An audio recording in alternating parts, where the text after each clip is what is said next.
फिर से आने का अवसर मिला, इसलिए प्रभु का धन्यवाद हो। हालेलुया।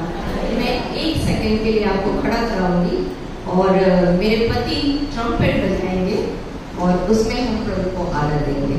1 मिनट के लिए खड़े रहिए।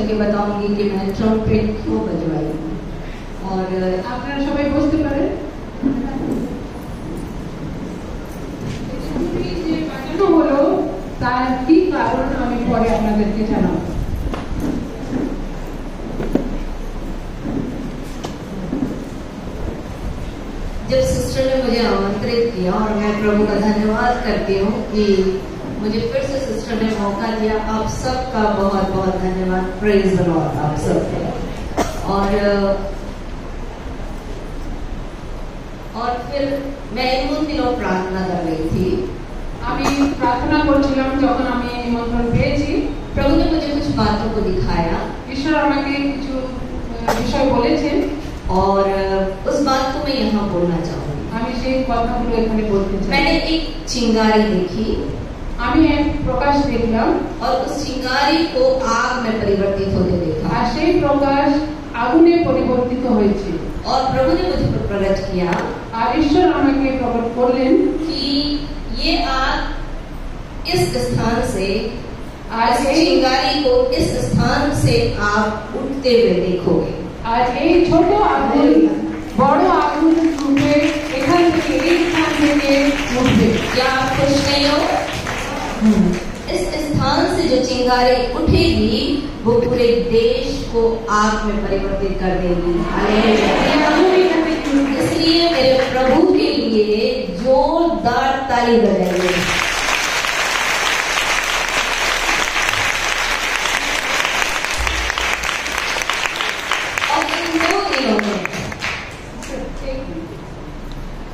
আসলে ট্রান্সলেশন করতে গেলে অনেক সময় লাগবে। আপনারা কজন একদমই বুঝতে পারেন না? হাত তুলবেন একটু। হিন্দি যারা একদমই বুঝতে পারেন না, শেষে আমরা একটু জিস বলে দেব, ছোট করে বলে দেব। পাঁচটা থেকে আসলে হিন্দি বুঝতে পারো আমি জানি। আমরা চেষ্টা করব, না হলে আপনার পাশে যে বসে আছে বা আমাদের কাউকে আপনারা বলে কেননা বহুমূল্য বাক্য যদি আমরা সময় ঠিক না দিই তাহলে কোনো লাভ হবে না। নাহলে ট্রান্সলেশন করা যায়, কিন্তু দেখি যদি আপনারা বুঝতে পারেন তাহলে ঈশ্বর আমাদের সাহায্য করুন সবাইকে, যেন আমরা সবাই বুঝতে পারি।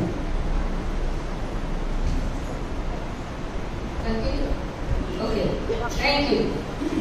Hallelujah, hallelujah. तो मैंने आपसे कहा कि मुझे जो दिखाई दिया वो ये कि इस खड़गपुर से एक चिंगारी जो इन 2 दिनों में आप रिसीव करोगे परमेश्वर के वचन के द्वारा। जैसे आपने सुना कि परमेश्वर का वचन एक आग है। हालेलुया। उस आग की चिंगारी जब आप रिसीव करोगे, यहाँ से जो वचन 2 दिन आप सुनोगे, है ना, तो वो चिंगारी बन के इस पूरे देश को हिला देगी। एक नई बेदारी को मैं देखने जा रही हूँ। इसलिए प्रभु का धन्यवाद हो। आज के दिन में जो वचन को प्रभु ने कहा मुझे, मैं उसको पहले भविष्यवाणी के रूप में आपको दिखाना चाहूंगी, जो शायद आपने कभी नहीं देखा होगा। परमेश्वर के वचन को आप बार बार पढ़ते होंगे, पर इसको बहुत आसानी से एक एम्प्लीफाइड बाइबल है, उसने उसको बहुत अच्छे से विस्तृत बाइबल बोलते हैं, उसको उसने ट्रांसलेट किया है। तो मैं आपको दिखाना चाहूंगी भजन संहिता उसका 68, भजन संहिता साम 68।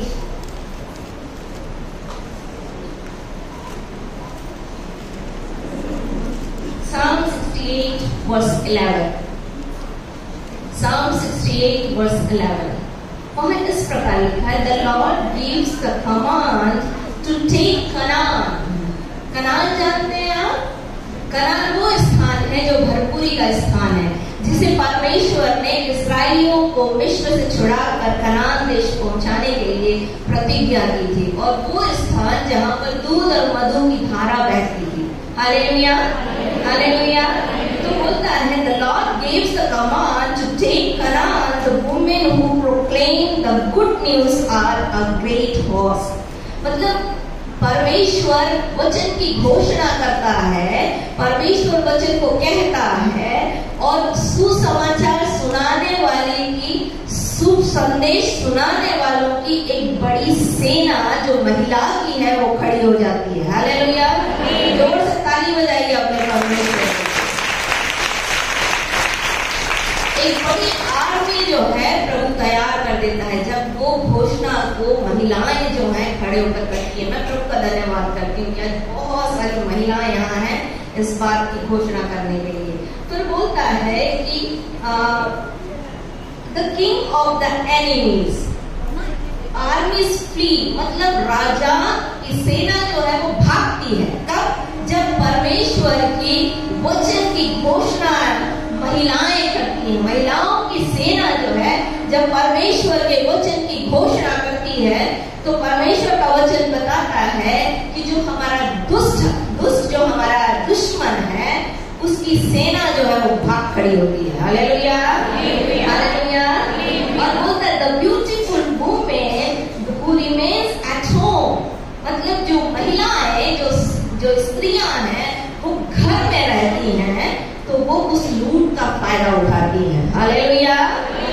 अगर आप लूट मतलब जिसको शैतान ने कब्जा कर लिया है, उसको जब परमेश्वर के वचन को महिलाएं घोषित करती हैं, परमेश्वर के वचन को जब सेना के रूप में महिलाएं उसकी प्रोक्लेम मतलब घोषणा करती हैं, तो परमेश्वर का वचन बोलता है कि शैतान भागता है अपने बंधुओं को छोड़। हालेलुया। वो जो बंधन में पड़े हुए लोग हैं उनको छोड़ के क्या कर देता है? भागता है। और उनको कौन लेता है? उसको कौन रिसीव करता है? जो वो महिलाएं जो घर पर रहती हैं। हालेलुया। आज आपने देखा, मुझे जो सिस्टर ने दिया वो ये था बोलने के लिए कि बुद्धिमान स्त्री अपना घर बनाती है और मूर्ख स्त्री उसको अपने हाथ से ढा लेती है। तो जो महिलाएं घर में रहती है वही उस लूट का फायदा उठा सकती है। आप चाहेंगी घर में रहना, परमेश्वर के वचन की घोषणा करना चाहेंगी, लूट का माल लेना चाहेंगी? बोलिए ना। जब आप बोलोगी तो शैतान हारेगा। क्यों जानती हैं? परमेश्वर का वचन बोलता है, यदि आप प्रकाशित वाक्य उसका 12 अध्याय 11 वचन पढ़ेंगी तो आपकी गवाही के वचन और मेमने के लहू के द्वारा शैतान क्या करता है? हारता है। मेमने के लहू और गवाही के वचन के द्वारा शैतान क्या करता है? हारता है। तो जब आप इस बात को अभी बोलेंगे मेरे पीछे पीछे, मतलब आप रिसीव कर रही हो, आप उसको ले रही हो, और इससे क्या होगा? शैतान भागेगा बंधुओं को छोड़कर। ये खड़गपुर हिलने लगेगा। Hallelujah, hallelujah. मैंने जो देखा है वो मैं आपको करके दिखा रही हूँ, मैं आपको बता रही हूँ। जो मैंने किया है मैं आपको बता के जा रही हूँ। अगर आप इसको रिसीव करोगे, आप इसको फॉलो करोगे तो आप उसका फायदा उठाओगे। और इस खड़गपुर में नहीं, फिर पूरे भारत में इसकी आग फैलेगी। Hallelujah, hallelujah, hallelujah. मेरे साथ निकाल लीजिए कि इनकी वचन उसका 14 अध्याय उसका 1 वचन। इस एक वचन में मैं आपको 3-4 चीजें बताऊंगी। पहली चीज, मेरे पास 1 घंटे का समय है। पहली चीज मैं आपको बताऊंगी कि घर क्या होता है, स्त्री बनाई कैसे गई, और तीसरी चीज बुद्धि क्या है। जब आपको पता होगा बुद्धि क्या है तब ना घर बनाओगी, है ना। तो सबसे पहले मैं आपको बताने जा रही हूँ कि स्त्री जो है कैसे बनाई गई। उत्पत्ति की किताब उसका 2 अध्याय, जब आप 18 वचन पढ़ोगे तो उसमें बोलता है परमेश्वर का वचन कि मनुष्य का अकेला रहना परमेश्वर को लगा कि अच्छा नहीं है, तो मैं उसके लिए एक सहायक बनाऊंगा। और वो सहायक कैसे करेगी? उसके साथ मेल रखेगी। कैसे रखेगी? मेल रखेगी। और परमेश्वर का वचन बोलता है कि परमेश्वर ने उस मेल रखने वाले के लिए, एम्प्लीफाइड बाइबल, प्रिस्क्रिप्ट बाइबल बोलती है कि वो बैलेंस करेगी, मतलब संतुलित करेगी। अपने पति का जो भाग है उसको क्या करेगी? बैलेंस करेगी। फिर बोलता है सुटेबल होगी, मतलब उससे मेल खाती हुई होगी। और बोलता है उसके पूरक होगी, कॉम्प्लीमेंट्री होगी उसके लिए। ठीक है, मतलब जो चीज पुरुष नहीं कर पा रहा है उसको फुलफिल कौन करेगा? इसको स्त्री करेगी। समझ में आ रहा है? आप समझ रहे हैं? जिस काम को पुरुष नहीं कर पाएगा उस काम को स्त्री क्या करेगी? पूरा करेगी। इसलिए वो उसकी पूरक बना देगी। अब यहाँ पर क्या हुआ? जब आगे आप देखोगे तो परमेश्वर ने आदम को सुला दिया और सुला दिया, उसकी पसली को निकाला और पसली को निकाल करके क्या बना दिया? क्या बना दिया? स्त्री बना दिया। मैं ऐसे आपको बता रही हूँ कि इसलिए पुरुष समझ नहीं पाता स्त्री को, क्योंकि वो सोया था। समझ रहे? वो सो रहा था इसलिए समझ नहीं पाता। इसलिए बोलता है तुमको समझ पाना मेरे लिए बहुत कठिन है। फिर एक नाम दे दिया गया स्त्रियों को, तिर्या चरित्र। उसका चरित्र समझ पाना बहुत कठिन है, क्योंकि वो आदम सो रहा था और परमेश्वर उसको बना रहा था। हालेलुया। तो बनाया किससे? पसली से। आपको पता है रिब्स क्या काम करती है? रिब्स एक पैकेज होता है जो हमारे बॉडी के अपर पार्ट होता है, हमारे शरीर का जो ऊपरी भाग होता है, वो उसको पूरा कवर करती है। और वो जो कवरेज होता है वो इनर ऑर्गन के लिए होता है। जो अंदर के ऑर्गन्स हैं, जो अंदर के भाग हैं शरीर के, उसको कवर करता है। और कैसे? सबसे पहले उसको प्रोटेक्ट करता है लंग्स को और हार्ट को। जो लंग्स है वो क्या करता है? पंप करता है, ऐसे ऐसे हार्ट पंप करता है। तो इसको स्पेस मिलता है कि बाहर से कोई चीज अगर आए, मान लीजिए मैं इस सिस्टर को मारती हूँ, तो अगर ये छाती में आता है तो सबसे पहले रिब्स टूटती है, ना कि हार्ट डैमेज होता है, ना कि लंग्स डैमेज होता है। मेरी बात समझ में आ रही है आप लोगों को? तो परमेश्वर ने आपको और मेरे को प्रोटेक्शन का काम दिया है कि अंदर जो ऑर्गन्स है वो क्या हो जाए? सुरक्षित पाए जाए। फिर दूसरा काम होता है स्पाइनल कॉर्ड जो है ना, पीछे की जो रीढ़ की पीछे की जो हड्डी होती है, उसको क्या करता है? वो बैलेंस करता है। तो एक व्यक्ति जो है वो खड़ा हो सकता है, मतलब स्टैंड हो पाता है। जैसे मैं अभी कई घंटों तक खड़ी रह सकती हूँ, केवल किसके प्रोटेक्शन से? केवल स्पाइनल के प्रोटेक्शन से नहीं खड़ी हो सकती, जब तक रिब्स उसका सपोर्ट ना करे। तो समझ में आ रहा है? तो आपका काम जो है वो ऑर्डिनरी नहीं है, आप एक स्पेशल हो। आप बोलो कि मैं एक स्पेशल वुमेन हूँ। बोलिए, अपने लिए बोलिए, मैं एक स्पेशल वुमेन हूँ। आपको नहीं लगता कि बहुत अच्छी बात सुनाई दे रही है? तो बोलिए ना, बोलिए, मैं एक स्पेशल वुमेन हूँ, मैं एक बहुमूल्य स्त्री हूँ, मैं एक बहुमूल्य स्त्री हूँ। और ये प्रोटेक्शन जो है ये परमेश्वर ने वो रिस्पॉन्सिबिलिटी आपको दी है। जब पहला कुरिन्थियों का 10 अध्याय 13 वचन आप पढ़ोगे, मैं बहुत सारे वचन को आपको नहीं खुलवाऊंगी, मैं बोल दे रही हूँ, आप लिख लेना, उसको घर में जाके जरूर पढ़ना। परमेश्वर का वचन बोलता है कि तुम किसी ऐसी परीक्षा में नहीं पड़े जो तुम्हारे सहने से बाहर है। परमेश्वर सच्चा है, वो तुम्हें सामर्थ से बाहर परीक्षा में पढ़ने न देगा, परंतु तुम निकास करेगा कि तुम उसको सह सको। मतलब आपके पास इतनी एबिलिटी परमेश्वर ने दी है कि आप कोई भी काम कर सकती हो। Hallelujah, hallelujah. मैं अपने घर की बात बताती हूँ। मेरे घर में अगर वॉशिंग मशीन चलेगी तो मेरे पति वहां पर खड़े हो जाएंगे और उसके अलावा कोई काम नहीं करेंगे। तो मैं बोलती हूँ कि देखो, मैं उसी आवर में जिस समय मेरा वॉशिंग मशीन चलता है, मैं खाना बना लेती हूँ, मैं घर के सारे काम कर लेती हूँ, मैं सब कुछ कर लेती हूँ, पर आप केवल खड़े रहते हो। तो स्त्री जो है वो मल्टीटास्क है, मेरे पति बोलते हैं। मतलब एक समय में स्त्रियां जो है वो बहुत सारे कामों को कर लेती हैं। Hallelujah, hallelujah, hallelujah. इसलिए परमेश्वर ने स्त्री बनाया। जो काम पर पुरुष नहीं कर सकता उसको पूरा कॉम्प्लीमेंट्री करके, पूरा पूरक बना करके स्त्री जो है वो एक फैमिली को कंप्लीट करे। Hallelujah, hallelujah. तो आप एक स्पेशल वुमेन हो। अब अपन आगे देखते हैं। मैं समझ पा रही हूँ कि आप समझ में आ गया कि रिब्स से आप क्यों बनाए गए। क्लियर हो गया? आज तक बोलिए ना, क्लियर हो गया? हालेलुया। अब अपन आते हैं किसमें? बुद्धि है। ठीक है, परमेश्वर का वचन बोलता है बुद्धिमान स्त्री अपना घर बनाती है। मतलब आपको घर भी जानना है, आपको बुद्धि भी जानना है, और तभी आप आपका घर बना सकते हो। और उस घर को जिसमें आप रहते हो इतनी ताकत आपको दे दे परमेश्वर कि आप राजाओं के लूट के माल को क्या कर सको? ले सको। Hallelujah, hallelujah. तो आज अपन देखेंगे कि बुद्धि क्या है। आप जानते हैं बुद्धि क्या है?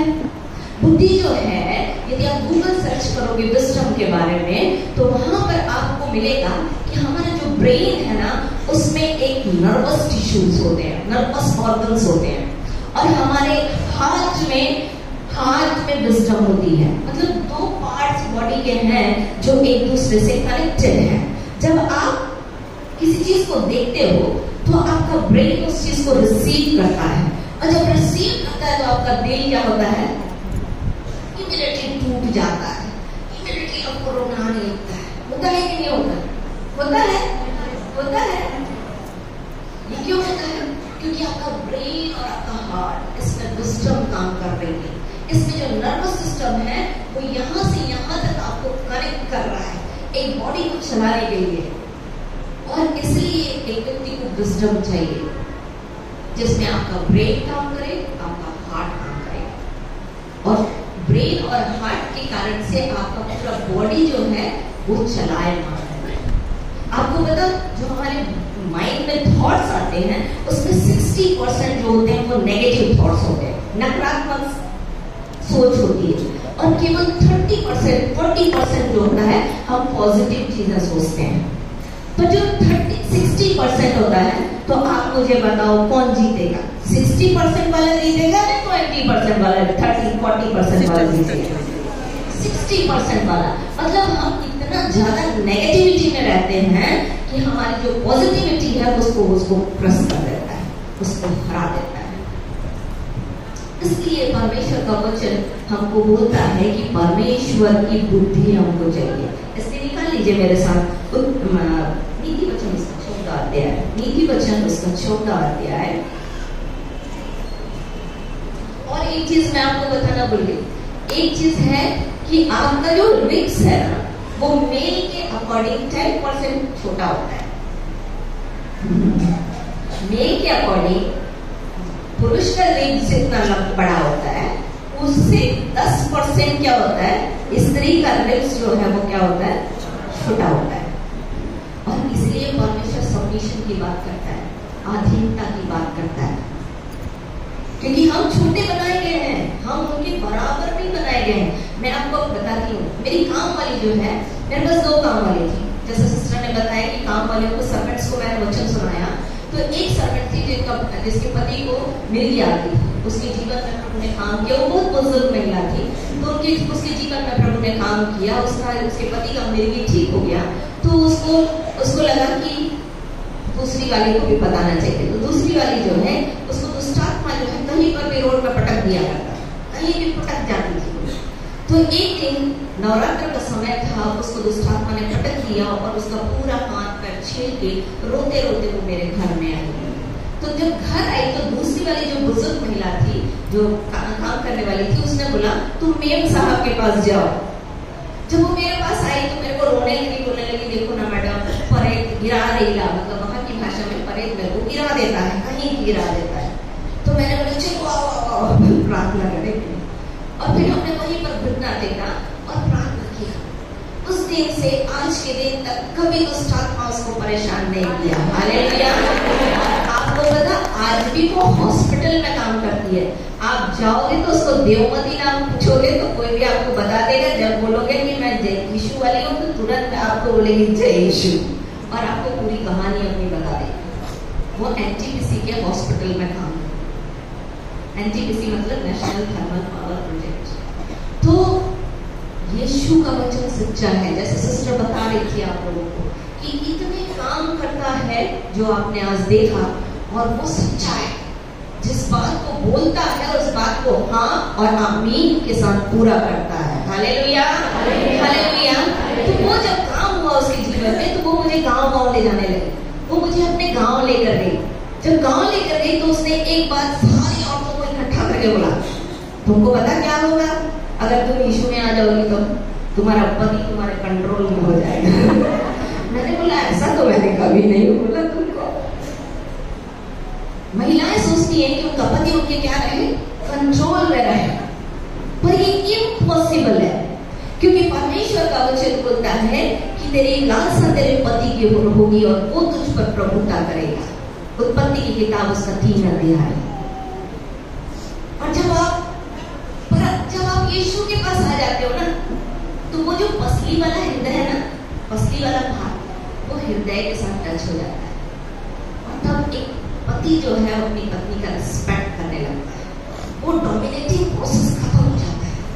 जब यीशु मसीह आता है तो श्राप क्या हो जाता है, खत्म हो जाता है। उसने क्रूस पर अपनी जान इसलिए दी। यदि आप गलतियों की पुस्तक उसका 3 अध्याय 13 और 14 पद पढ़ोगे तो उसमें बोलता है कि वो हमारे लिए श्रापित बना, वो हमारे लिए काट पर लटकाया गया, ताकि हमारे जीवन में व्यवस्था का श्राप कि पाप करोगे तो मरोगे ये खत्म हो जाएगा, और हम इब्राहिम के वंश के प्रतिज्ञा के वारिस बन जाएंगे।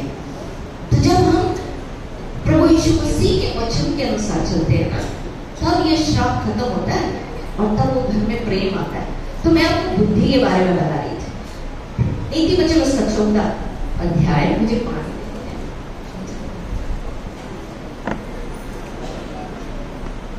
नीति वचन उसका 14 अध्याय, वहां पर बोलता है हर बुद्धिमान स्त्री अपना घर बनाती है। यदि आप इसको विस्तृत बाइबल में पढ़ोगे तो मैं आपको पढ़ के सुना रही हूँ। वहां पर ऐसा बोलता है कि हर बुद्धिमान स्त्री परमेश्वर की शिक्षा, नियम, सिद्धांत और सीख पर आधारित होती है, और उसका घर फलता और फूलता है। और जो मूढ़ स्त्री होती है वो परमेश्वर की शिक्षा की अवहेलना करती है। आज सिस्टर बोल रही थी कि मूढ़ स्त्री बनना चाहती हो कि बुद्धिमान स्त्री बनना चाहती हो। तो अगर आप बुद्धिमान स्त्री बनना चाहती हो तो यहाँ पर जो कुछ बताया जा रहा है उसको आप ध्यान से सुनोगे। Hallelujah, hallelujah. तो मुझे मालूम है कि आप सुन रहे हो, क्योंकि पवित्र आत्मा काम कर रहा है। Hallelujah, hallelujah. आपको पता है जब आपके लोग जब यहाँ पर बहने जो फर्स्ट वर्शिप करी, पवित्र पवित्र पवित्र, इमीडिएटली परमेश्वर की उपस्थिति यहाँ आ गई। आपने देखा नहीं, आपको महसूस हुआ कि नहीं, तुरंत पवित्र आत्मा यहाँ काम कर गया। आपको पता जब आप स्वर्ग की चर्चा पढ़ोगे प्रकाशित वाक्य में, तो वहां पर परमेश्वर के घर में, परमेश्वर के उस सिंहासन के सामने उसके दूत पवित्र पवित्र पवित्र जो था, जो है, जो युगान भरता है, आदर महिमा धन्यवाद केवल उसी का है। और 4 प्राणी जब इस बात को कहते हैं तो 24 प्राचीन आकर उस सिंहासन के सामने दंडवत करते हैं और यह कहते हुए अपने मुकुट डाल देते हैं कि पवित्र पवित्र पवित्र सेनाओं के यहोवा, सारी पृथ्वी तेरी बनाई हुई है, तू ही ने अपने सामर्थ्य से बनाया है। इस बात को वो कहते हैं। तो जब वो यहाँ पर पवित्र पवित्र सुनता है ना, जब पृथ्वी पर पवित्र पवित्र सुनता है तो उसका सिंहासन तैयार हो जाता है। आप निकाल लीजिए, मेरे को उसको पढ़ने का बहुत मन कर रहा है, मैं आपको दिखाऊं। भजन संहिता उसका 22 अध्याय 3 पर, भजन संहिता 22 अध्याय उसका 3 पर। क्या आप मुझे टाइम दोगे? क्या आप सीखना चाह रहे हो? 1 घंटा से ऊपर हो जाएगा तो गुस्सा तो नहीं करोगी? चले भजन संहिता उसका 22 अध्याय 3 पर पढ़िए। हे तू जो इस्राएल के सिंहासन पर विराजमान पवित्र परमेश्वर है, तू स्तुति के सिंहासन पर विराजमान है, तू तो पवित्र है, बोलता परमेश्वर का वचन। जब आप पवित्र बोलते हो ना, जब आप पवित्र बोलते हो, कल पर बैठते हैं। क्यों परमेश्वर ने कांच के सिंहासन पर संदूक के ऊपर 2 करूब बैठा है? वो पवित्र पवित्र पवित्र परमेश्वर है। जब आप इस बात की घोषणा करते हो तो परमेश्वर का सिंहासन वहां पर बना देते हो और परमेश्वर इमीडिएटली वहां पर आ जाता है। आप इसीलिए तो जब वचन सुनते हो तो आप सब कुछ भूल जाते हो। जब परमेश्वर की आत्मा काम करती है तो वहां पर आपको दुनिया नहीं दिखती, आपको घर नहीं दिखता, आपको बच्चे नहीं दिखते, आपको केवल परमेश्वर की उपस्थिति दिखती है, जहां पर आपका मन लग जाता है, जहां पर आप ध्यान देने लग जाते हैं और आपके जीवन बदलते हैं। मैं आपको बता रही हूँ, जब मेरे जीवन में शुरुआत में काम हुआ, मैंने बोला हम दोनों का बिल्कुल डिफरेंट है। हम दोनों, मैं और मेरे पति बिल्कुल डिफरेंट है और शायद आप लोग भी होंगे, क्योंकि हम 2 लोगों को जो अलग अलग दिशा के होते हैं उनको एक साथ परमेश्वर घर में रखता है। तो मैं थोड़ा सफाई वाली, मेरे पति कैजुअल रहने वाले, वो क्योंकि 12-10 साल को भी बैचलर रहे, तो बैचलर लाइफ कैसे होती है, तो वो कपड़े को कहीं भी फेंक देते थे, ऐसे वो फेंक देना इन द सेंस कि कहीं पर भी लटका देना, कुछ भी करना। और मेरी आदत थी सब कुछ समेट के रखना। मैं करते करते थक जाती थी, तो मैं घुटने में आ जाती थी। मैं बोलती थी प्रभु मेरे पति का जीवन बदल ताकि हम दोनों साथ में रह सके। सुन के प्रभु थक गए। एक दिन मुझसे पवित्र आत्मा ने बोला, तू प्रार्थना कर कि प्रभु मेरे जीवन को बदल, ताकि मैं बहुतों के जीवन को बदलता हुआ देख सकूं। आपको पता है, जब पवित्र आत्मा मेरे जीवन में काम करने लगा, जब वो मेरे जीवन को परिवर्तित करने लगा, क्योंकि पवित्र आत्मा के बारे में बोलता है पहला शामुएल में आप पढ़ोगे 8 अध्याय में, तो शाऊल को जब परमेश्वर की आत्मा आई तो शाऊल ने उससे बोला कि तू परिवर्तित होकर और ही मनुष्य बन जाएगा। तो पवित्र आत्मा आता है तो आपको एकदम ट्रांसफॉर्म कर देता है। वो कैसे? अंश अंश करके परमेश्वर के प्रतिरूप में, प्रभु यीशु मसीह के प्रतिरूप में आपको परिवर्तित करता है, आपको यीशु मसीह के रूप में बदलता है। तो ये अंश अंश होता है, इमीडिएटली नहीं होता। इसलिए तो यहाँ पर अभी वचन पढ़ा गया, विश्वास सुनते रहने से, सुनते रहना मसीह के वचन से होता है। यह रोमियो के पत्री उसका 10 अध्याय उसका 18-17 वचन, वहां पर मैं आपको इंग्लिश में बताऊं कि faith comes by hearing by the word of God। मतलब faith comes by hearing means continuous tense, लगातार। आप जब लगातार परमेश्वर के वचन को सुनती रहोगी, तब परमेश्वर का वचन जो है वो आपके जीवन को परिवर्तित करेगा मसीह के रूप में। यीशु मसीह को भी इस पृथ्वी पर 30 साल लग गए 3.5 साल की सेवा करने के लिए। 30 साल लग गए 3.5 साल की सेवा करने के लिए, क्योंकि वो मनुष्य का प्रतिरूप में आया था। अदृश्य परमेश्वर का प्रतिरूप मनुष्य के प्रतिरूप में इस पृथ्वी पर बनकर आया था, और इसलिए उसको परिवर्तित होना था, ताकि मैं और आप उसी मार्गदर्शन पर चल सके। जैसा पहला पत्रस उसका 2 अध्याय उसका 20 पद से जब आप पढ़ोगे तो उसका बोलता वो हमारे लिए आदर्श बन गया। तो हम बुद्धिमान स्त्री के बारे में पढ़ रहे थे कि वो परमेश्वर की शिक्षा पर मानेगी, परमेश्वर की इच्छा के अनुसार चलेगी, परमेश्वर के वचन के आधार पर उसका जीवन होगा। पर उससे पहले मैं आपको बुद्धि के बारे में बताती हूँ। मैंने आपको बताया कि बुद्धि हृदय में काम करती है। किसमें काम करती है? और ये बुद्धि जो है ना, जो बाइबल की बुद्धि है, वो आपके हृदय में काम करती है। पहले हृदय और फिर दिमाग। और इसलिए परमेश्वर का वचन बोलता है, पहला कुरिन्थियों का 1 अध्याय 30 वचन, उसको हम लोग पढ़ लेंगे। पहला कुरिन्थियों का 1 अध्याय 30 वचन।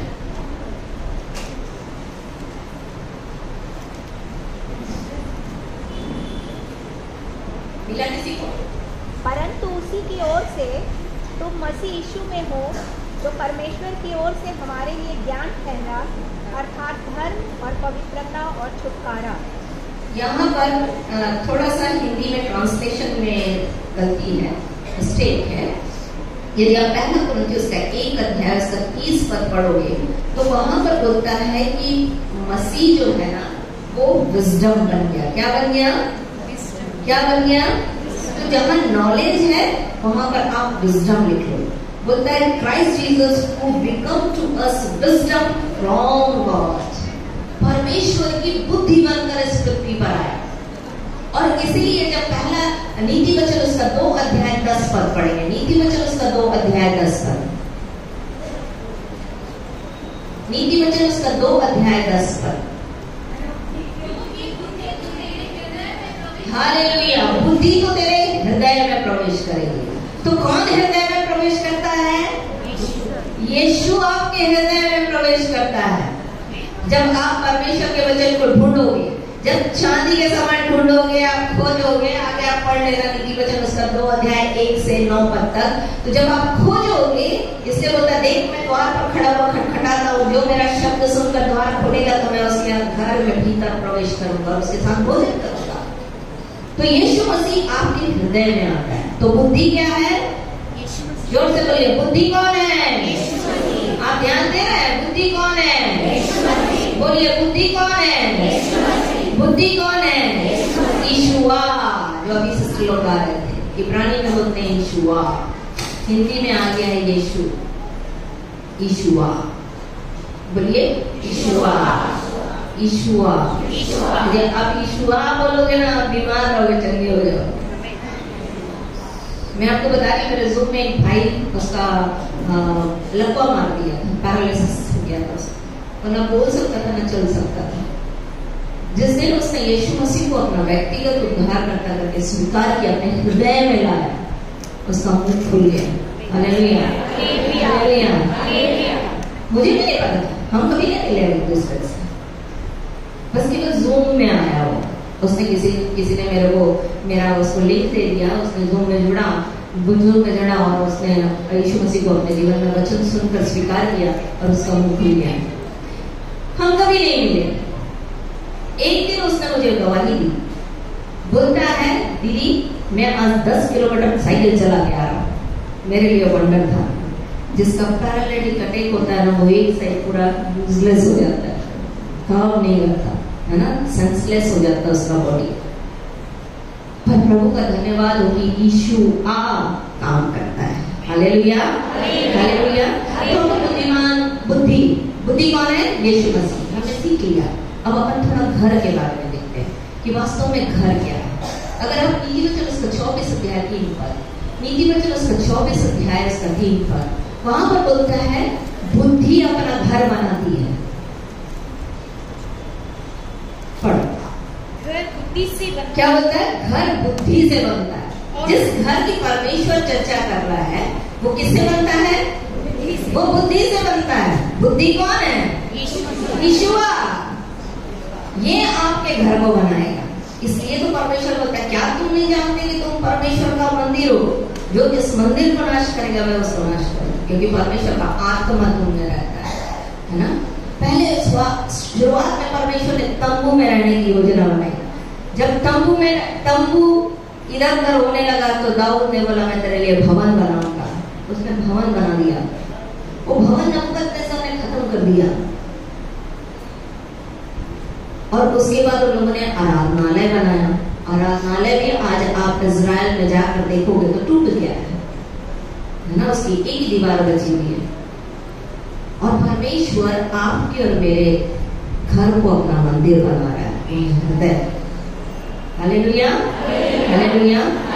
यीशु मसीह अपना बुद्धि का घर कैसे आपके जीवन को बनाएगा? अपन समझ में आ गया कि बुद्धि क्या करती है? घर बुद्धि से बनता है। तो कैसे बनता है? निकालिए नीति वचन उसका 9 अध्याय 1 पर। नीति वचन उसका 9 अध्याय 1 पर। बुद्धि ने अपना घर बनाया और उसके सातों खंभे खड़े हुए हैं। क्या बोलता है? गढ़े हुए हैं। गढ़ता है परमेश्वर, isn't it? गढ़ता है। ठोक ठोक के, अभी दीदी बता रही थी, सिस्टर बता रही थी, परमेश्वर का वचन क्या है? हेमर है, जो आपको तोड़ता है, आपको काटता है, आपको छांटता है, आपको रूप देता है। तो बुद्धि ने क्या किया? वो घर बनाया। कैसा घर बनाया? सातों खंभे गढ़े हुए हैं।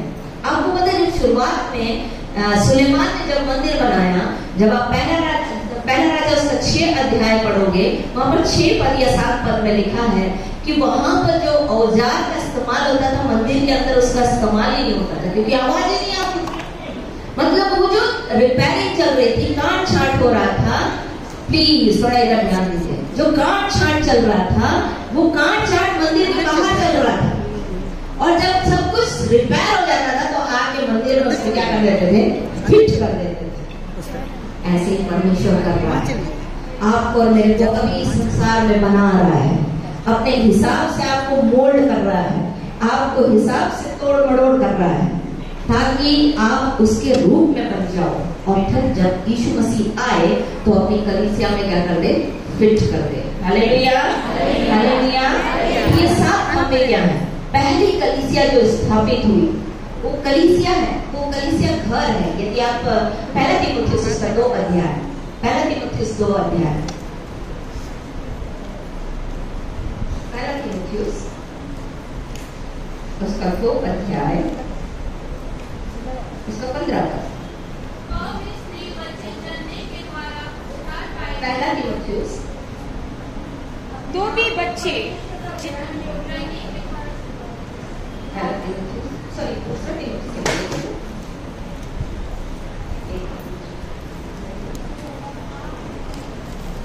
तुम आज जीते पत्थरों के नहीं, दूसरा तीमुथियुस, पहला पत्र, पहला तीमुथियुस 2 है, 2:15, दूसरा तीमुथियुस 2:15, पहला तीमुथियुस 3:15, पहला तीमुथियुस, कि यदि मेरे आने में देर हो तो, सही है, सही है, कि यदि मेरे आने में देर हो तो तू जान ले कि परमेश्वर का घर, जो जीवित परमेश्वर की कलीसिया है और जो सत्य का खंभा और नींव है, उसी में कैसा बर्ताव करना चाहिए। उसमें कैसा बर्ताव करना चाहिए, जो सत्य का खंभा है उसमें कैसा बर्ताव करना चाहिए। किंग जेम्स वर्जन है, आपको अगर आपके पास तो थोड़ा पढ़ लीजिएगा, किंग जेम्स वर्जन। वहां पर बोलता है the house of God which is the church of the living God. House of the God, परमेश्वर का घर, जो जीवते परमेश्वर का मंदिर है, परमेश्वर का घर। और वो घर कौन है जानते हैं? इब्रानियों की पुस्तक उसका 3 अध्याय 6 पद, इब्रानियों की पुस्तक उसका 3 अध्याय 6 पद। पर मसीह पुत्र की न्याय उसके घर के अधिकारी है और उसका घर हम है। उसका घर कौन है? हम है। मतलब कौन पहले बनेगा? कौन पहले बनेगा? कौन पहले बनेगा? मैं, हम पहले बनेंगे।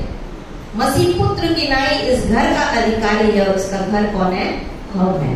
तो बुद्धि सबसे पहले किसका घर बनाएगी? फिर उधर का घर बनाएगी। Hallelujah, hallelujah. पहले आप और मैं बनाए जाते हैं और उसको घर जो बुद्धि के डिजाइन का है, इसलिए बोल रहा है कि परमेश्वर के नक्शे में आप बनाओगे तो वो घर फलेगा फूलेगा, और अगर परमेश्वर के घर में नक्शे में नहीं बनाओगे तो आप मुड़ के लाओगे। जो नीति वचन उसका 14 अध्याय और 1 पद बोल रहा है। तो परमेश्वर का घर कैसे बनाता है बुद्धि, उसको अपन देखते हैं प्रेरितों के काम उसका 2 अध्याय। घर क्या है? कलीसिया। प्रेरितों के काम उसका 2 अध्याय। यदि आप 36 पद पढ़ेंगे तो उस 36 पद में आगे पढ़ेंगे तो बोलता है पतरस जो है वहां पर प्रचार कर रहा था, और जब प्रचार कर रहा था तो वहां पर के लोग जो है वो थरथरा रहे थे और बोल रहे थे मन फिराने के लिए हम क्या करें, हम क्या करें, अब हमारे हृदय छिद रहे हैं।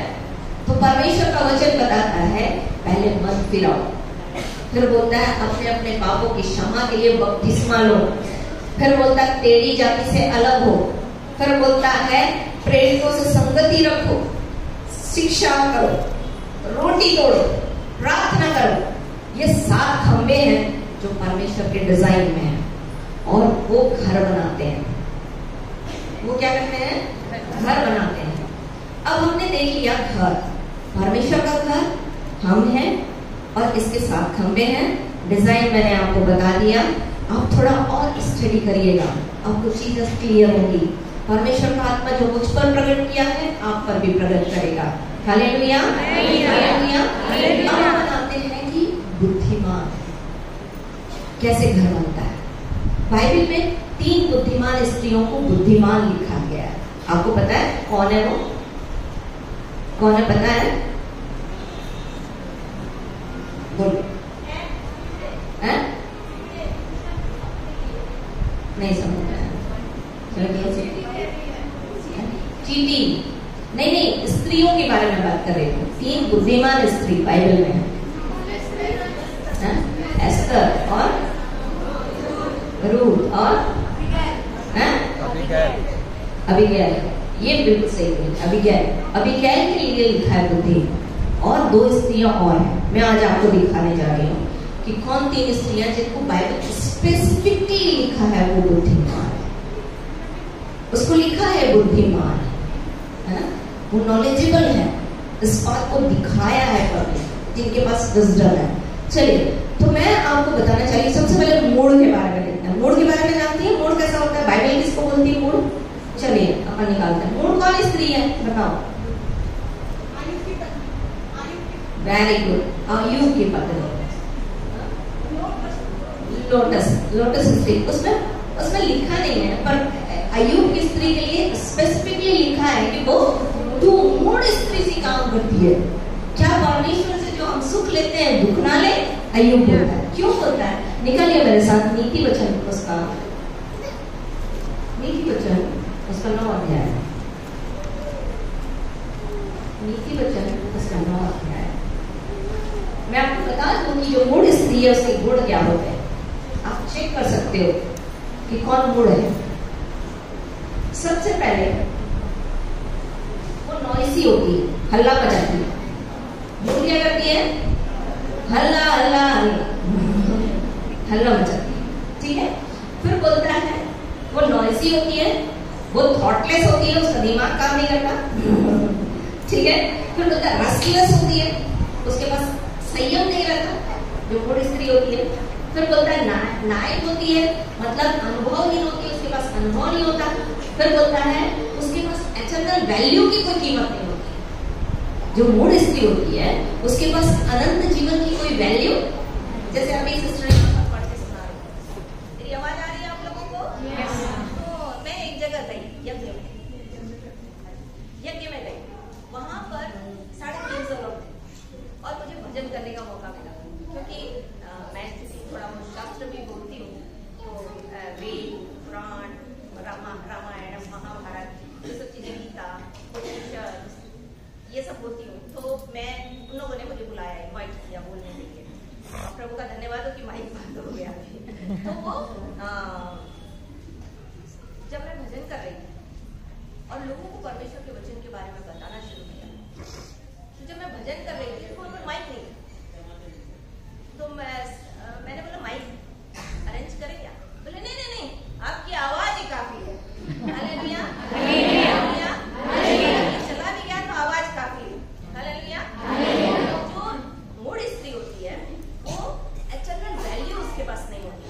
जैसे यहाँ पर सिस्टर ने बताया, जब बुद्धिमान स्त्री जब वचन आप पढ़ते हो, विश्वास आता है, तो वो क्या होता है? आप स्वर्ग की ओर जाते हो, आप एटर्नल लाइफ की ओर जाते हो। तो जो मूड स्त्री होती है उसके पास एटर्नल लाइफ की कोई वैल्यू नहीं होती। दैट मीन्स अगर आपके पास एटर्नल लाइफ की वैल्यू आप कर रहे हो, इसका मतलब आप क्या बन रहे हो? बुद्धिमान। आप बुद्धिमान स्त्री बन रहे हो। Hallelujah, hallelujah, hallelujah. बुद्धिमान स्त्री कैसे बनेगी आप?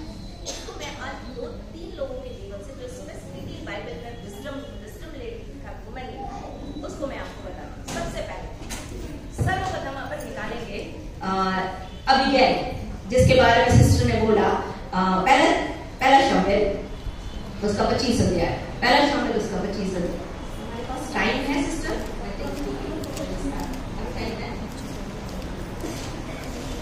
है ना? चलिए 25 निकालेंगे अपन। पहला शामिल उसका 25 अध्याय। अबीगैल के नाम का अर्थ मालूम है आपको सिस्टर? अबीगैल के नाम का अर्थ पता है आपको? इसका मीनिंग क्या है? अबीगैल के नाम का अर्थ है माय फादर इज जॉय। मेरा प्रभु का, मेरा पिता जो है वो उसका आनंद। तो बुद्धिमान स्त्री जो होती है वो पिता के आनंद का विषय होती है, परमेश्वर खुश हो जाता है। Hallelujah, hallelujah. Father of exaltation, the father is Joy, ये अबीगैल के नाम का मतलब है। और जल्दी जल्दी हमारे पास 10 मिनट है, हम कुछ चीजों को देखेंगे।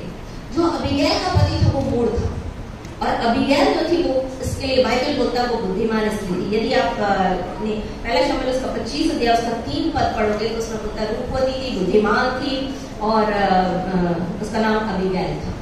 ठीक है। और दूसरा उसका जो गुण था वो ये था कि वो उसके जो सेवक थे वो अबीगैल के ऊपर ट्रस्ट करते थे।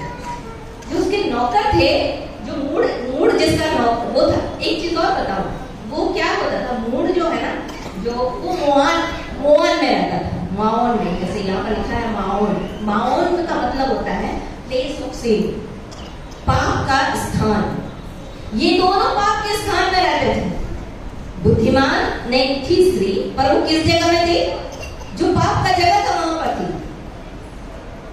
कल हम लोग रात को यही बात कर रहे थे, मैं और सिस्टर रेचल, कि अगर परमेश्वर का वचन आपके अंदर बना है ना, आप पाप कर ही नहीं सकते। आप इतना पाप के बीच में रहोगे। क्या बोलता है, उसका बीज उसके अंदर बना रहता है। पहले यूहन्ना उसका 3 अध्याय उसका 9 पर, उसका बीज उसके अंदर बना रहता है, वो पाप कर ही नहीं सकता। चैलेंज करता है परमेश्वर का वचन, वो पाप कर ही नहीं सकता। तो यहाँ पर ये स्त्री जो है ऐसी जगह में रहती थी जहां पर पाप था, और इसका पति वहां पर मूढ़ था। पर ये मूढ़ व्यक्ति क्या कर रहा था, ये मूढ़ व्यक्ति करमेल में वो व्यापार कर रहा था। करमेल जो है वो बोलता है वाइनयार्ड ऑफ गॉड, मतलब परमेश्वर के दाख की बारी का स्थान। वो कलीसिया, परमेश्वर की दाख की बारी कौन सी है, कलीसिया। ऐसी जगह में व्यापार कर रहा था कौन, मूढ़। और क्या हुआ जानते हैं आप, जब उसका प्रोटेक्शन कौन कर रहा था, दाऊद के लोग, दाऊद के सेवक। और ये जो अबीगैल थी उसके ऊपर वो जो सेवक थे दाऊद के, वो उसके ऊपर ट्रस्ट करते थे, ना कि उसके मूढ़ पति के ऊपर ट्रस्ट करते थे। जब मूढ़ पति ने नहीं माना तो उसके सेवक ने तुरंत किसके पास खबर दी, अबीगैल को खबर दी कि देख तेरा पति ऐसा कर दिया है। और जब आगे आप चर्चा पढ़ोगे तो मूढ़ को भी पता था कि दाऊद कौन है और क्या चल रहा है इजराइल में। बोलता है मैं जानता हूं कि यिशै का बेटा जो है वो भाग गया है, वो कौन है हम नहीं जानते कौन है, बोलता है, पर वो जानता था उस चीज को। और यदि आप पढ़ोगे अबीगैल भी जानती थी, वो प्रोफेसी कर रही थी दाऊद के लिए। यदि आप 25 अध्याय का उसका 28 पद से 30 पद तक आप जब पढ़ोगे तो वहां पर 28 to 30 वहां पर जो अबीगैल थी वो दाऊद के लिए प्रोफेसी कर रही थी, परमेश्वर तेरा घर बनाएगा और तू जो है तू सचमुच में परमेश्वर का इधर को इजराइल का राजा बना देगा। ये बात अबीगैल जानती थी, वो परमेश्वर के वचन के लिए बहुत कॉन्शियस थी। आप अगर आज परमेश्वर के वचन के प्रति कॉन्शियस हो, ध्यान लगा रहे हो, दैट मीन्स आप बुद्धिमान स्त्री हो। आप परमेश्वर के वैल्यू, एटर्नल वैल्यू की वैल्यू कर रहे हो। अगर आप परमेश्वर के वचन को ध्यान से सुन रहे हो, आप परमेश्वर के वचन को अपने हृदय के अंदर ध्यान दे रहे हो, तो ये जो थी ये स्त्री परमेश्वर के वचन को ध्यान से, वहां इजराइल में क्या हो रहा है इस बात को ध्यान से देख रही थी। एक लास्ट उसके बारे में बताऊंगी, टाइम नहीं हमारे पास। वो क्या करी पता है आपको, जब उसका पति दारू पी के पड़ा था उसने एक शब्द नहीं बोला। और हम स्त्रियों का काम क्या है, जब हमारा पति दारू पी के आएगा तब हम उसको और बोलेंगे। मैं नहीं जानती आप लोग के यहाँ होता है कि नहीं, पर हमारे यहाँ विलेज उधर तो ऐसे ही होता है। झगड़ा करेंगे जब वो दारू पी के आएगा तुम दारू मत पियो, तुम दारू क्यों पीते हो, वो तो कॉन्शियस है ही नहीं, उसको बोलने से तो कोई फायदा है नहीं। ये स्त्री इसलिए बुद्धिमान थी कि अपने पति को उसने कुछ नहीं बोला जब वो पी के पड़ा था। जब वो उठा, उसका नशा उतर गया, तब उसने सारी बातों की चर्चा उसको की। Hallelujah, hallelujah. तब उसने सारा हल बता दिया कि मैंने क्या क्या किया। इसका तो दिल बैठ गया और परमेश्वर ने उसको मारा हो, और मूड जो है वो मर गया। मूड क्या हुआ, मर गया। 10 दिन बाद, और उसके बाद अबीगैल दाऊद की पत्नी हो गई। एक बड़ा प्रकाशन है ये कलीसिया और परमेश्वर के बीच का, क्योंकि दाऊद जो है वो परमेश्वर के मन के अनुसार व्यक्ति था। यदि आप परमेश्वर के वचन में ध्यान लगाती हो, यदि आप एटर्नल वैल्यू करती हो परमेश्वर के वचन के प्रति, और क्या करना है, कैसे करना है, इस बात के प्रति सचेत रहती हो परमेश्वर के अकॉर्डिंग, परमेश्वर के वचन के अनुसार, तो डेफिनेटली आपका रिलेशन जो है वो परमेश्वर के साथ बनेगा। ये स्त्री एक परिवार और एक घराने को बचा ली, क्योंकि दाऊद को उसने मारने नहीं दिया, ना उसके पति के घराने को। तो बुद्धिमान स्त्री क्या करी यहाँ पर, एक पूरे घराने को उसने क्या कर दिया, बचा लिया। जब आप बुद्धिमान बनते हो तो आपके द्वारा एक घराना बचा लिया जाता है। परमेश्वर का वचन यदि आप प्रेरितों के काम उसका 16 अध्याय उसका 21 वचन पढ़ेंगे तो वहां पर होता विश्वास कर तो तेरा घराना उद्धार पाएगा। ये कब होता है, जब आप और मैं बुद्धिमान बनते हैं तो हमारे द्वारा एक घराना भी बचा लिया जाता है, वो आपका घराना होता है। सबसे पहले मिनिस्ट्री आपके अपने घर में होती है। इसके अलावा आप अगर बाहर करोगे तो कोई मतलब नहीं है, क्योंकि आपकी गवाही नहीं रहेगी, कोई आपकी सुनेगा ही नहीं। मैं आज बोल सकती हूँ कि मेरे पति के जीवन में काम हुआ, मेरे बच्चे के जीवन में काम हुआ, मेरा बेटा और सेवा कर रहा है, वो सोशल वर्क मतलब इंजीनियर है इंफोसिस में, फिर साथ में वो सेवा भी करता है। मैं ये कह सकती हूँ, इसलिए आज अगर आप मेरे बारे में जानोगे तो आप मेरी बात में वजन समझोगे, परमेश्वर के वचन को समझोगे, क्योंकि उसने पहले मुझे बदला, फिर मेरे परिवार में काम किया और मेरे घराने में काम किया। इतना समय नहीं है कि कैसे काम किया बताऊं आपको। फिर दूसरी बुद्धिमान स्त्री आई, अपन देखते हैं दूसरा शामुएल उसका 14 अध्याय, दूसरा शामुएल उसका 14 अध्याय। यहाँ पर एक बुद्धिमान स्त्री है जिसका नाम नहीं लिया गया, और पर उसको स्पेसिफिकली कहा गया कि बुद्धिमान स्त्री है। निकालिए मेरे साथ 2 पद पढ़ेंगे। इसलिए योआब ने ताकोर नगर के दूत भेजकर वहां से एक बुद्धिमान स्त्री को बुलाया और उससे कहा, शुभ करने वाली बर, शुभ करने वाली बर। ये ताको जो है, ताकोआ जो है, इसके नाम का अर्थ है ट्रम्पेट। क्या है? आपको पता है ट्रम्पेट मैंने बजवाया अभी। ट्रम्पेट क्यों बजाया जाता है? ट्रम्पेट प्रेयर जब आप करते हो उस बात की घोषणा होती है, जब आप सेलिब्रेशन करते हो तब इस बात की घोषणा होती है, जब रिजरेक्शन का टाइम होगा तब ट्रम्पेट बजेगा, है ना। और ऐसे कई कारण है, पर उसमें अपन नहीं जाएंगे। मैं एक वचन आपको खोल के दिखाऊंगी, निर्गमन की किताब उसका 19 अध्याय 19 पद। सबसे पहले बाइबल में ट्रम्पेट की जब चर्चा हुई तो परमेश्वर जो है मिस्र से इस्राएलियों को निकाल रहा था और परमेश्वर ने उनको सीनै पर्वत पर बुलाया अपने आप को प्रकट करने के लिए, और वहां पर सबसे पहले 19 पद पढ़े, जब नरसिंगे का शब्द बढ़ता गया। ये वो समय था जब परमेश्वर की आग बादल, अंधकार और धुएं में होकर सीनै पर्वत पर उतर रही थी। तो परमेश्वर के दूत क्या कर रहे थे? ट्रम्पेट बजा रहे थे। ये पहला ट्रम्पेट था। अब दूसरा ट्रम्पेट कब होगा? जब यीशु मसीह पृथ्वी पर आने वाला होगा। आप और मैं अगर तकवा में हैं, यदि हम ऐसे स्थान पर हैं जो परमेश्वर की प्रेजिंग कर रहा हो, जो परमेश्वर की उपस्थिति को प्रिय जान रहा हो, जो तुरही की आवाज को पहचान रहा हो, वही व्यक्ति यीशु मसीह के साथ जाने वाला है। उसी को प्रभु उसी कलीसिया को लेकर जाने वाला है। कलीसिया क्या है? आप हैं। Hallelujah, hallelujah. फिर ये जो, अपन इसमें ज्यादा नहीं जाएंगे, ये जो स्त्री थी ये क्यों रोई? इसलिए रोई क्योंकि जो अबशालोम था उसके लिए दाऊद रो रहा था, और दोनों का रिलेशन जो है वो खत्म हो गया था। उस बात में मैं नहीं जाऊंगी, आप पढ़ लीजिएगा। आमोन जो है उसकी दाऊद की एक बेटी के साथ व्यभिचार करता है, और फिर उसका अबशालोम जो है वो उसको मार देता है अपने भाई को। तो जब मार देता है तो उसको भागना पड़ता है, और अबशालोम जो है अपने पिता के घर से भाग जाता है। फिर दाऊद का मन अबशालोम पर लगा रहता है। ये रिलेशन की वैल्यू को समझती है, ये बुद्धिमान स्त्री रिलेशन के वैल्यू को समझती है जब योआब आकर उससे बोलता है कि तुम रोने वाली स्त्री बन, और जितना उसको समझाया गया था उतना जाके वो दाऊद से बोलती है, और जब दाऊद से बोलती है तो दाऊद अबशालोम को फिर से यरूशलेम में आने के लिए परमिट कर देता है। जो अलग अलग परिवार में रिलेशन टूट गया था उसको ये बुद्धिमान स्त्री ने क्या कर दिया? क्या कर दिया?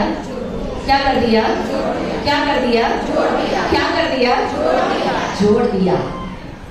पहले अपन ने देखा कि एक बुद्धिमान स्त्री के द्वारा घराना बचा जाता है, दूसरा अपन ने देखा कि उस घराने में जो रिलेशन टूटते हैं उनको भी क्या कर देती है बुद्धिमान स्त्री? जोड़ने का काम करती। थर्ड, निकालिए मेरे साथ दूसरा शामिल उसका 20 अध्याय, दूसरा शामिल उसका 20 अध्याय, दूसरा शामिल उसका 20 अध्याय अपन देखेंगे, उसके बाद अपन समाप्त करेंगे, फिर अपन नेक्स्ट सेशन में उसको कंटिन्यू करेंगे। 20 अध्याय, यहाँ पर शेबा की मृत्यु का चर्चा हुई है और यहाँ पर एक बुद्धिमान स्त्री का वर्णन है। 16 तब बुद्धिमान स्त्री ने नगर में से पुकारा, सुनो सुनो, योआब से कहा। ये योआब जो है, जो शेबा नाम का व्यक्ति था, वो दाऊद के विरोध में खड़ा हुआ और इसने क्या किया? उस नगर में आ करके उसको नगर को नाश करना चाहा, और जब नगर को नाश करना चाहा तो इस बुद्धिमान स्त्री ने खड़े होकर के बोला, ना ना ना ना ना, मैं तेरे से एक बात करना चाहती हूँ, तू पूरे नगर को क्यों नाश कर रहा है? जो व्यक्ति है उसको लाके मैं तेरे को दे दूंगी, मामला वहीं खत्म हो जाएगा, तो नगर क्या हो जाएगा? बच जाएगा। और इसके लिए यदि आप 19 पद पढ़ोगे तो वहां पर होता है, मैं तो मिलाप वाले और विश्वास योग्य इजराइलियों में से हूँ, परंतु तू एक प्रधान नगर को नष्ट करने का यत्न करता है, तू यहोवा के भाग को क्यों निगल जाएगा? योआब ने उत्तर देकर कहा, यह मुझसे दूर कि मैं निगल जाऊं या नष्ट करूं। बात ऐसी नहीं है। शेबा नाम में प्रेम के पहाड़ी देश का एक पुरुष जो बिक्री का पुत्र है, उसने दाऊद राजा के विरुद्ध हाथ उठाया, अतः तुम लोग केवल उसी को सौंप दो, तब मैं नगर को छोड़कर चला जाऊंगा। स्त्री ने योआब से कहा, उसका सिर शहरपनाह पर से तेरे पास फेंक दिया जाएगा। तब स्त्री अपने बुद्धिमानी से सब लोगों के पास गई, तब उन्होंने बिक्री के पुत्र शेबा का सिर काटकर योआब के पास फेंक दिया। तब योआब ने नरसिंगा फूंका और तब लोग नगर के पास से अलग अलग होकर अपने अपने डेरे को गए। योआब के राजा के पास मौत आया। यहाँ पर इस स्त्री की बुद्धिमानी ने नगर को क्या कर लिया? बचा लिया। अगर आज आप नगर बचाएंगी, अगर आज आप बुद्धिमान बनेंगी, एटर्नल वैल्यू की कीमत को समझोगी, तो आप अपने घराने को बचा लोगी, आप अपने रिलेशन को आप मेंटेन कर लोगी, आप इस नगर को आप बचा सकती हो। इसलिए मैंने बोला शुरुआत में कि एक छोटी सी चिंगारी जो खड़गपुर से उठेगी और पूरे देश में हालेलुया हालेलुया हालेलुया। आप चाहते हो? आप चाहते हो? खड़े हो जाइए।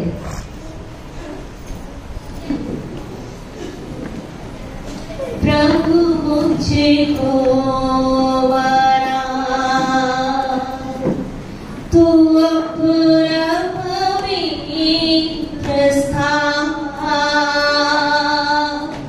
धोकर शुद्ध कर अपने लहू से मैं धन्यवाद के साथ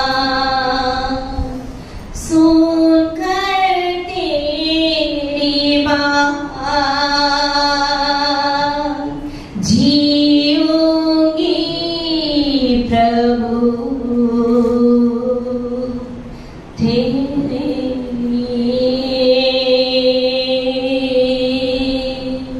हाथ उठाइए, बोलिए प्रभु मैं हूँ वो स्त्री जिसे आप एक चिंगारी के रूप में इस्तेमाल करना चाहते हैं ताकि वो पूरे देश को हिला दे। हालेलुया, पूरे देश को हिला दे। मेरे साथ गाइए, प्रभु मुझे को बना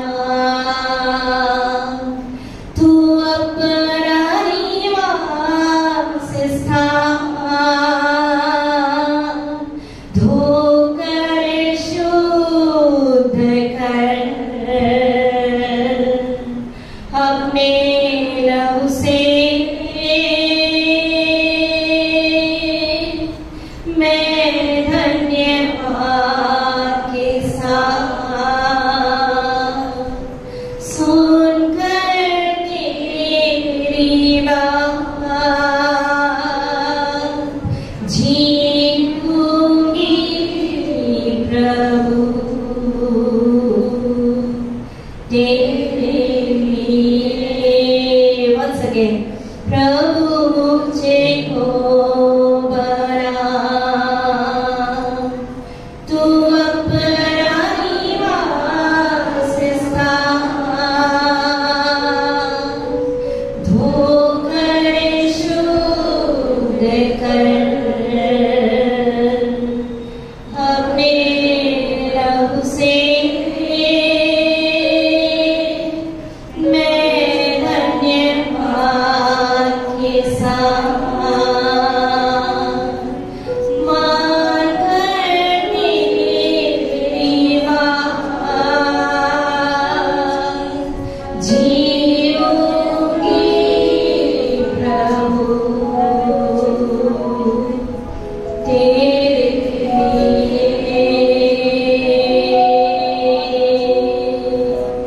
जीऊंगी प्रभु तेरे लिए जीऊंगी प्रभु